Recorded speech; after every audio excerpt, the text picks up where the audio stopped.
It just so happens that it is on Halloween, but it worked out perfectly because we're going over policy updates. We had 2 policies going in for updates and changes with the school board this year due to legislation and different things, the wording that we had to change to be in compliance with state law.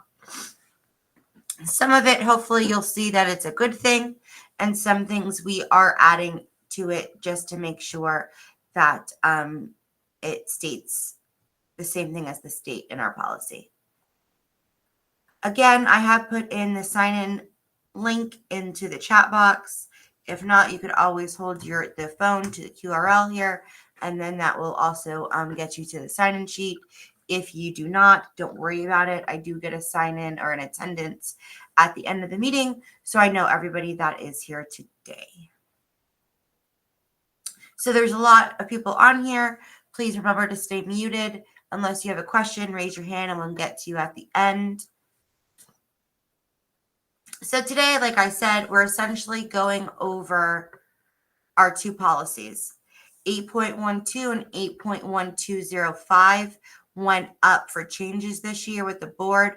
That just got approved at the last board meeting. They have to go through a certain amount of times. And now they have been declared sort of active. They're ready to go. They will be updated on the board docs, and the newest version of it will be posted. So just to make you aware, for those of you that have not read these 2 policies, it's very important that you do. I will send out to you this presentation. They are both linked here for you. But these are our 2 sort of guiding documents that we need to follow as our district school-based media specialists. The first one that I'm going to go over today is 8.12, which is our selection policy. What I want you to notice at the very top is now that the policies not only include library media centers, but because of the definition of the state, it is also classroom library materials and reading list materials, meaning anything that we have to do in the school-based media center has to be the same that we have to do with classroom and reading lists. It's all the same definition now at this point by the state.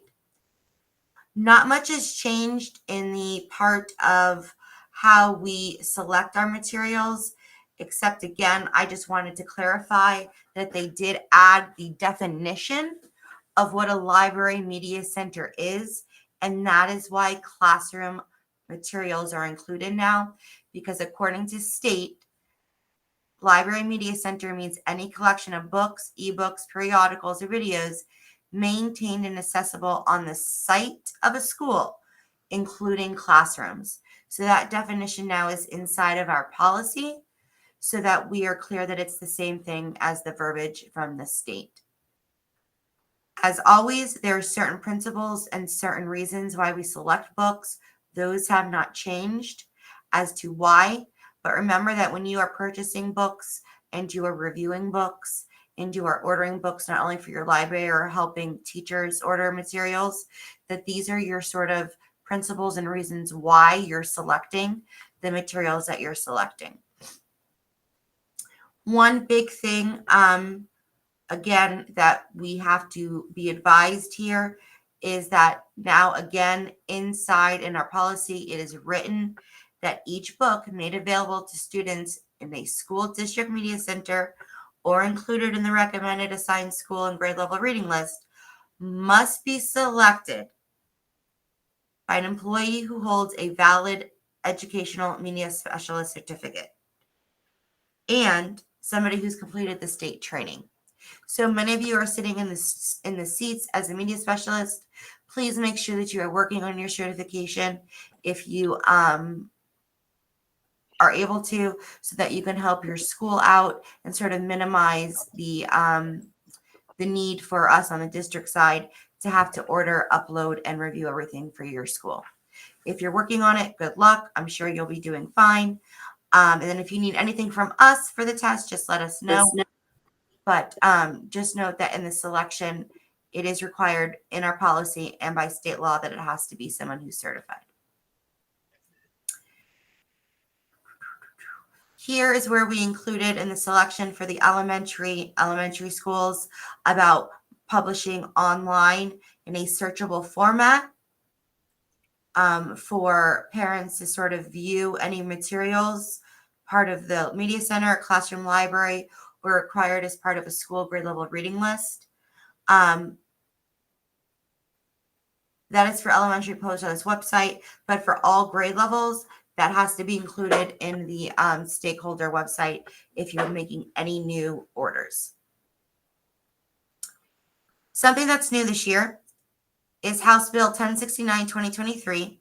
The school board shall adopt and publish on its website the process for a parent to limit his or her access to materials in the school or classroom library.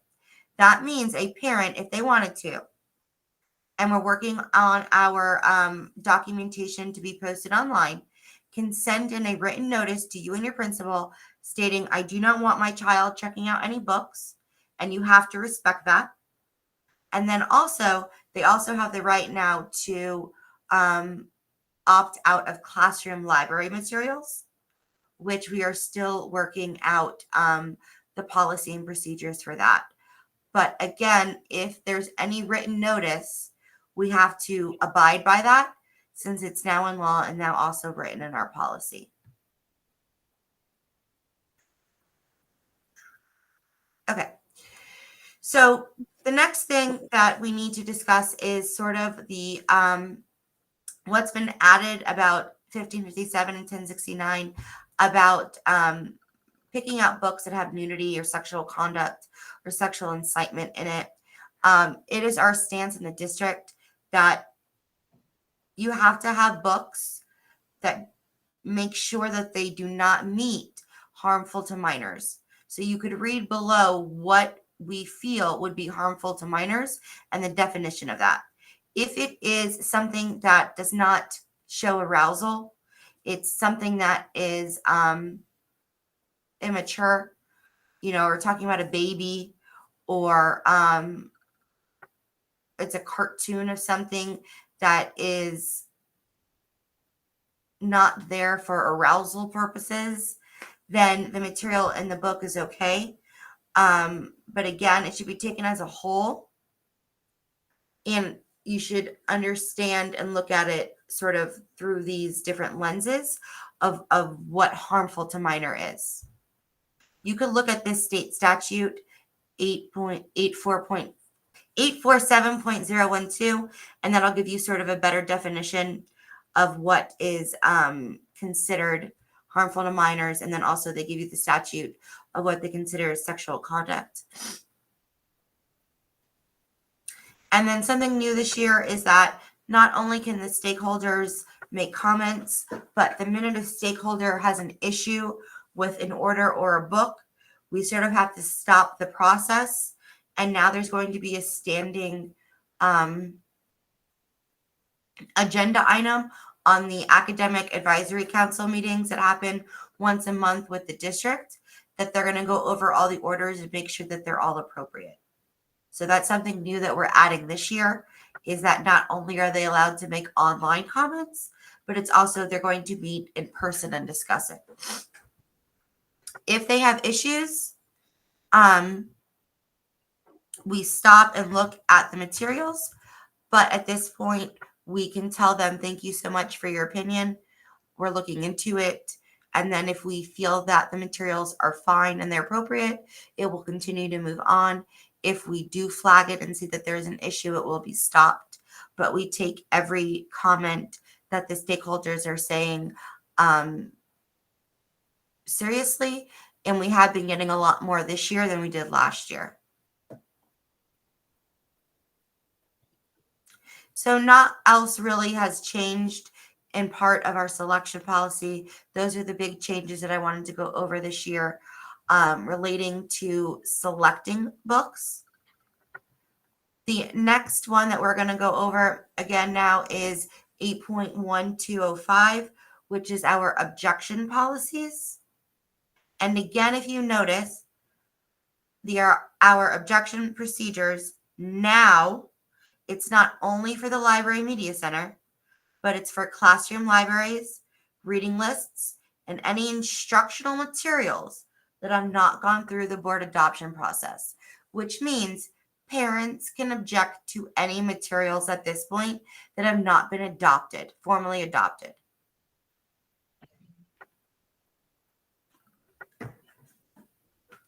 When there is a challenge, the steps are still the same. There's going to be a written notice to the principal or to you or to the teacher.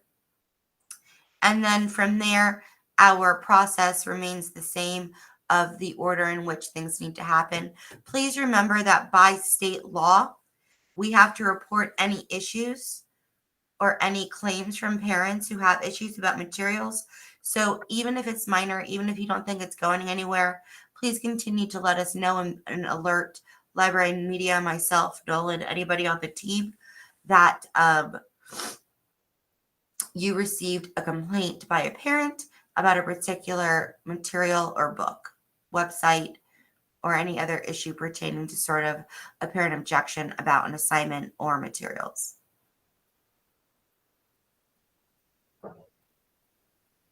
Okay, so in the past, our objection policy was if somebody made a complaint, the material was able to be continued to be used throughout the proceedings and throughout the objection sort of process unless it was determined that it had to be removed or shelved. Based on new law, if a parent says anything about a material being pornographic or them considered harmful to minors, or they're getting upset over because it describes sexual conduct, that material must be removed within 5 school days until a determination is made about that material. So if a parent complains about a book, about how it describes only sexual conduct harmful to minors, it has to be pulled. We can't continue to let it to be used in the school.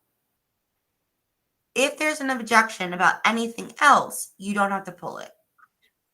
But if they use the words or they write down, I think this depicts sexual conduct, I think that this is harmful to minors, then we have to pull it right away. And it can't go back until there's an official ending to the procedure.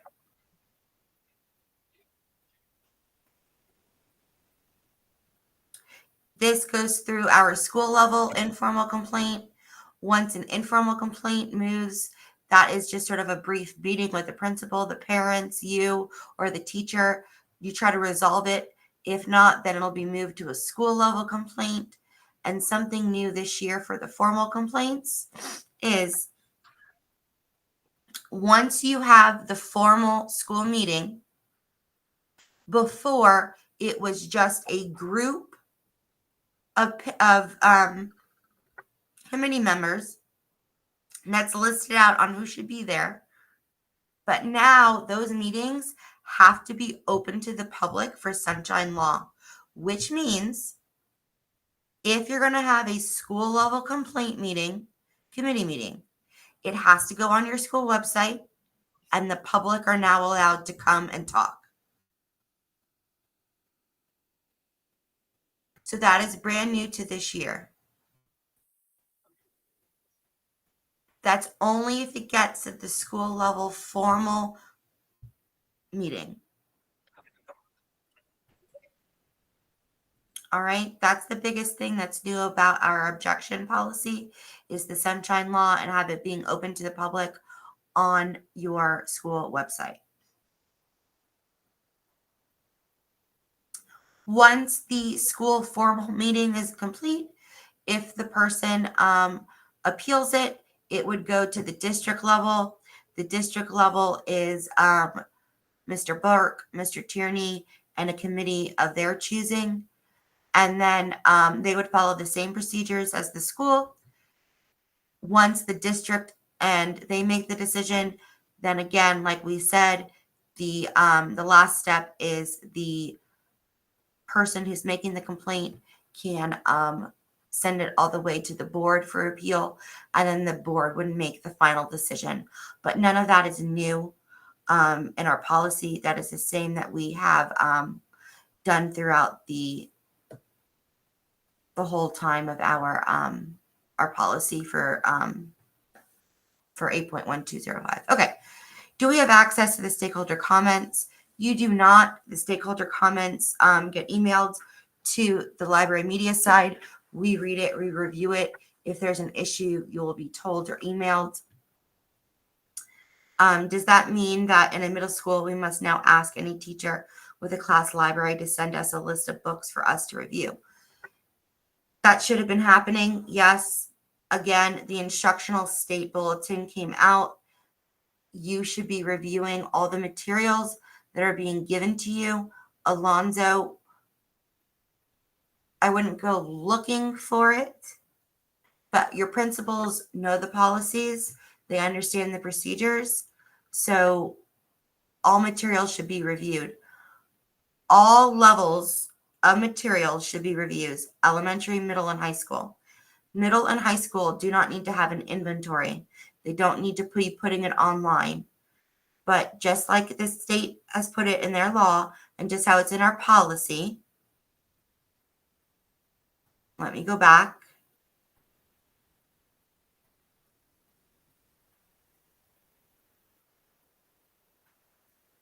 Each book made available in a recommended assigned school grid must be selected by a school district employee who holds a certificate and who has completed the required training by the state.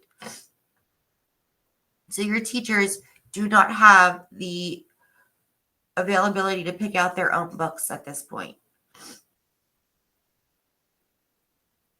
Doesn't matter if it's a written or oral objection.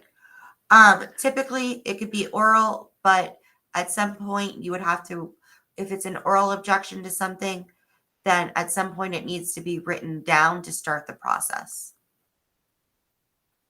Must be pulled within 5 days or right away, within 5 days. If a material is being questioned for sexual conduct or harmful to minors, you have 5 days to remove the material.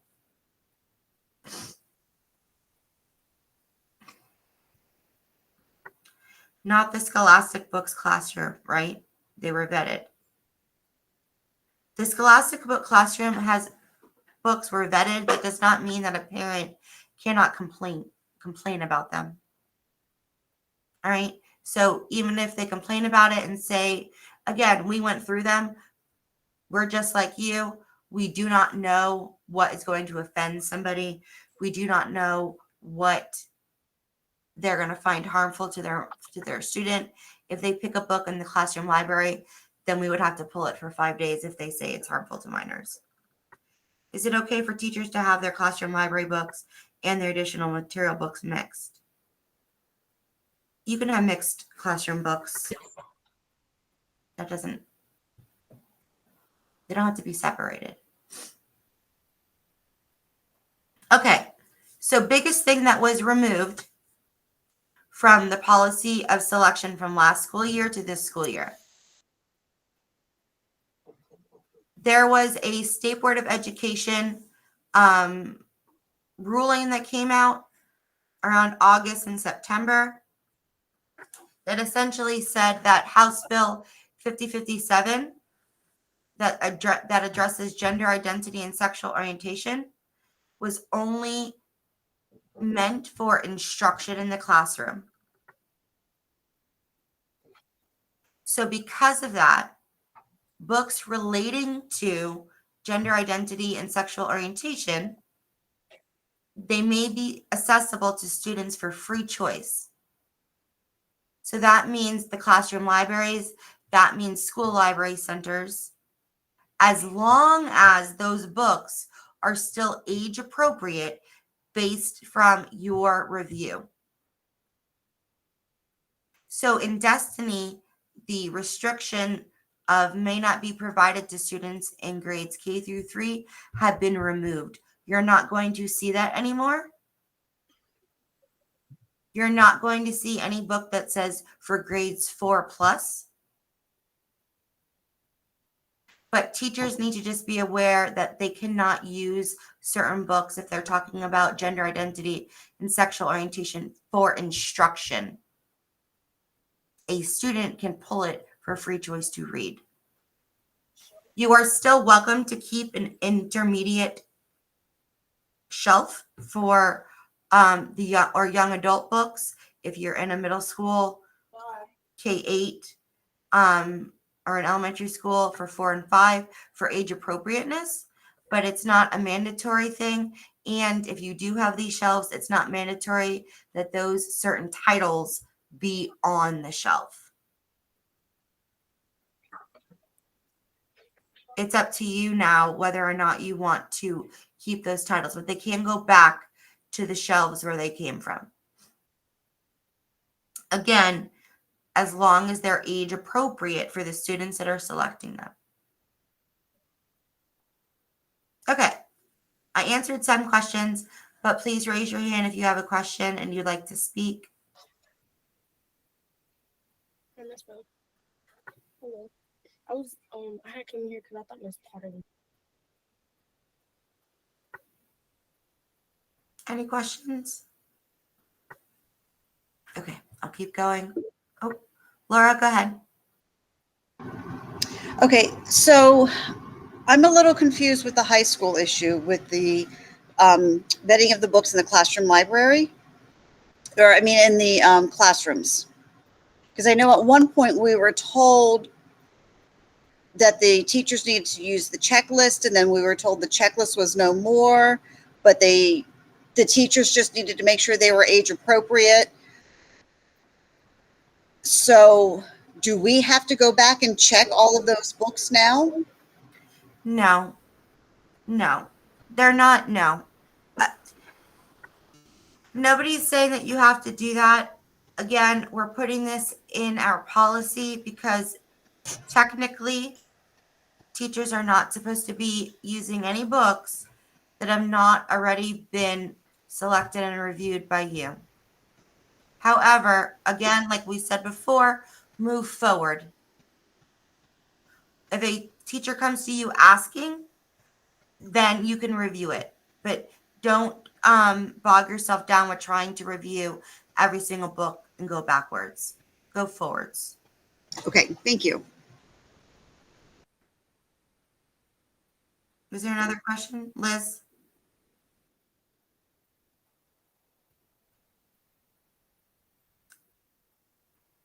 Liz, do you have a question?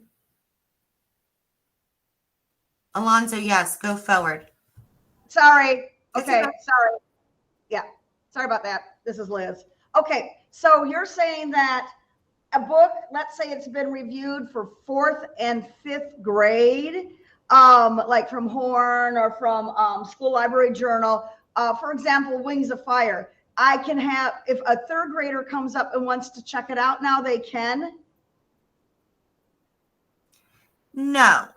I mean, as long as you've reviewed it and you've read it and you think it's age appropriate, if you would stick to the reviews of what the review for the age appropriate is saying. What I'm saying is certain books that you were told had to be on the intermediate shelf because of gender identity and sexual orientation. Like Tango Makes 3. Correct. Okay.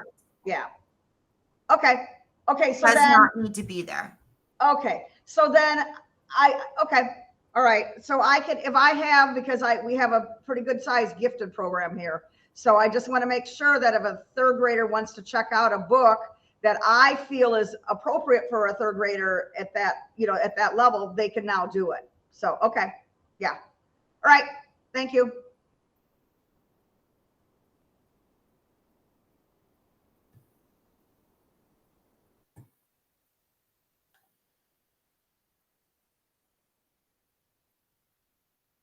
Okay.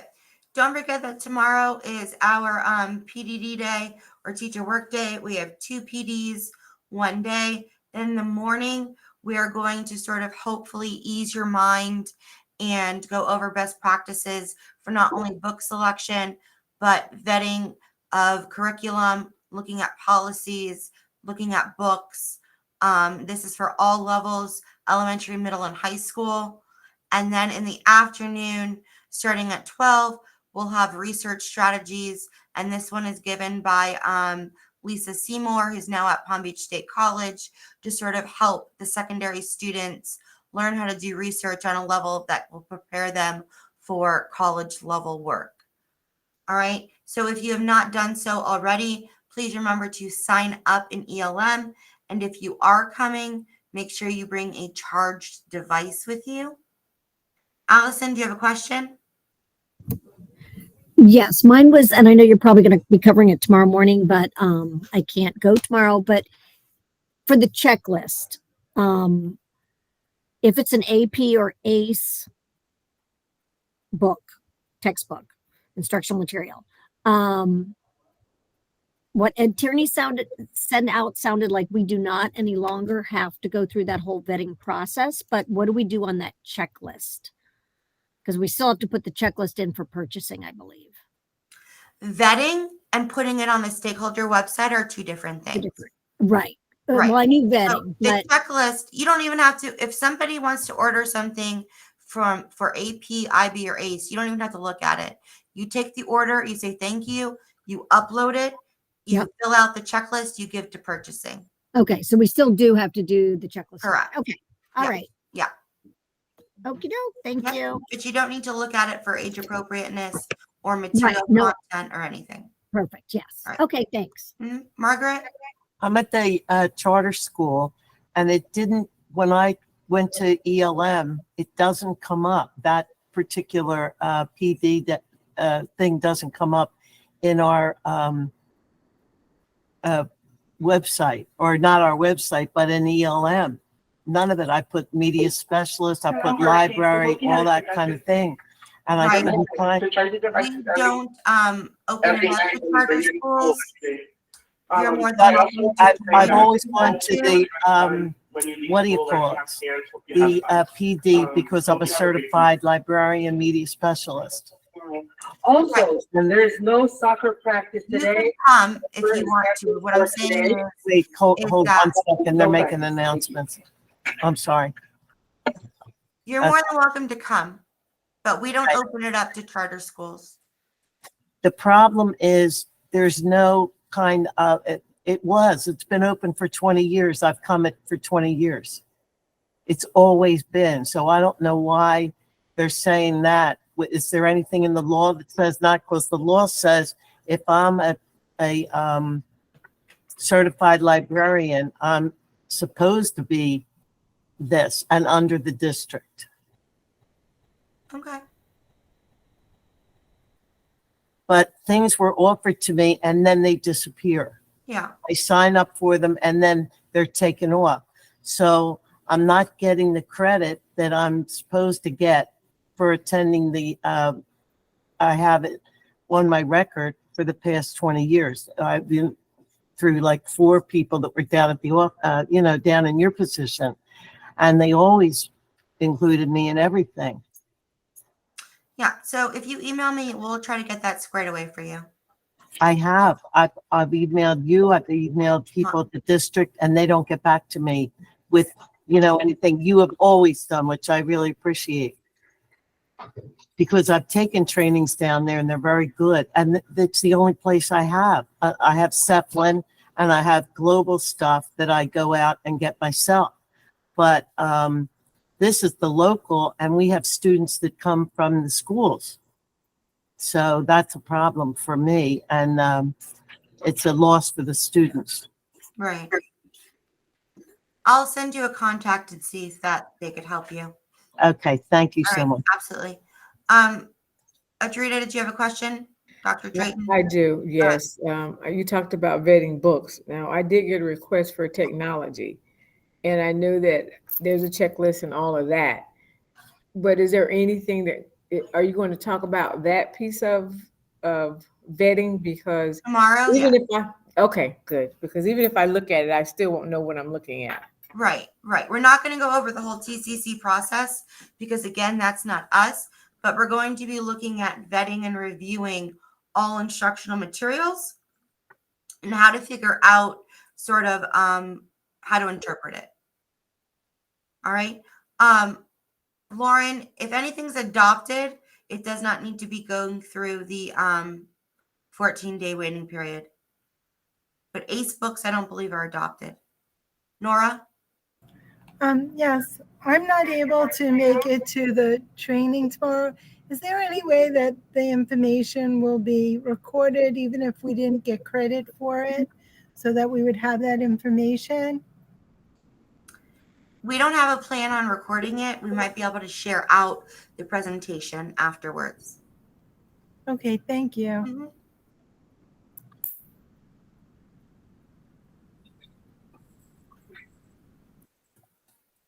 All right. Can you please share the contact information of Anthony, the person who works with Apple?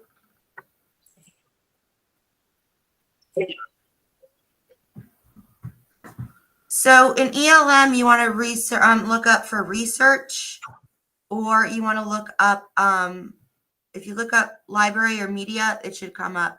Margarita, I don't know who you're talking about.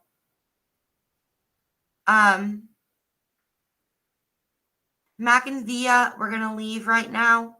I haven't, we haven't discussed putting the Mac and Via books back to 1 yet. It's still divided by 4 and 5 and Q through 3. Okay, so we did add 2 new databases for you guys. You have elementary for the elementary side. You have National Geographic Kids now. That includes all the books, all the magazines, all the videos from Nat Geo. That is through Gale. And then in high school, we are closing out Gale, one of the Gale literatures, but we're giving you a better one, Gale in Context Literature, that gives full texts, more better information and articles, and a deeper dive into a lot of the literature that's being used throughout high school. Again, EMA is doing great things. They just had their comedy show get together. They met again with Mr. Tierney and Mr. Burke. They do many great things for you all. Please make sure that you are joining and participating with them. You have FAME coming up in a few weeks. Hopefully, many of you are joining and attending. If you're not, we will have a session, don't worry, about anything amazing that anybody wants to share or learn or would like to come back and tell us all about it. But again, you still have time to join and sign up November 15th through the 17th. Keep posting, putting things online through Twitter. We are looking. Please tag us in everything that you do. Remember that the points will be at the end of the year. You will get a 20 points for accumulation. If you need points, make sure you sign up and you do sort of the accumulating activity follow up at the end, and then we'll make sure that you're all squared away. November 14th would be our next Google Meet for Topical Tuesday. Many of you are traveling for FAME, including some of us here. So our November 14th session is canceled, and we will come back on November 28th and meet again. So with that, we are done. If you have any other questions, this training does not count towards the reading, your reading certification endorsement. You would have to look through ELM to find those answers for your reading endorsement.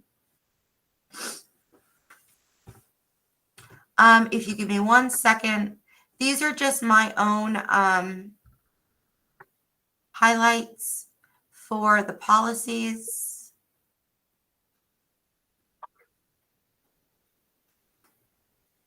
They